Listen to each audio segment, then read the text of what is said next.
নবান্নের বারান্দা তৈরি করা নিয়ে মামলা আর রাজ্যের ভূমিকা দেখে রীতিমতো ভৎসনা করলো কলকাতা হাইকোর্ট। রাজ্য কেন নিজের পা পিছিয়ে নিচ্ছে? কোর্টের নির্দেশকে কোনো গুরুত্ব দিচ্ছে না রাজ্য।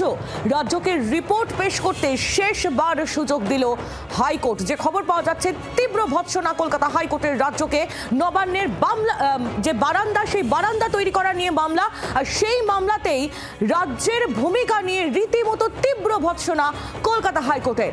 রাজ্য কেন নিজের পা পিছিয়ে নিচ্ছে এই প্রশ্নও ছুড়ে নিয়েছে হাইকোর্ট। আপনাদের এই বিষয়ে আরো বিস্তারিত আমরা জানবো। অর্ণবাংশু নিয়োগী আমাদের প্রতিনিধি রয়েছেন আমাদের সঙ্গে টেলিফোন লাইনে। অর্ণবাংশু, কি খবর পাওয়া যাচ্ছে? হাইকোর্টে কি হলো আজ?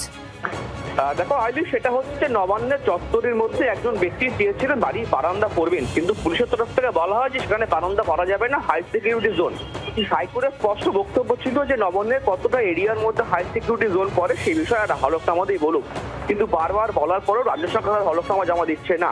সেই কারণেই কিন্তু লিখিত নির্দেশনামায় ভৎসনা করলো কলকাতা হাইকোর্ট। হাইকোর্টের বক্তব্য এটাই যে আপনাদের বলার পরেও আপনারা করছেন না, হাইকোর্টের নির্দেশকে আপনারা সিরিয়াসলিও নিচ্ছেন না।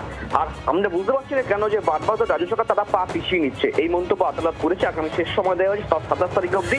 27 তারিখের মধ্যে কিন্তু রাজ্যকে এবং কলকাতা পুলিশের নগরপালকে রিপোর্ট দিতে হবে হাইকোর্টে। ধন্যবাদ অর্ণবাংশু। অর্ণবাংশু নিয়োগী আমাদের প্রতিনিধি ছিলেন আমাদের সঙ্গে টেলিফোন লাইনে। বাংলার আওয়াজ, বাঙালির আবেগ, জি 24 ঘন্টা।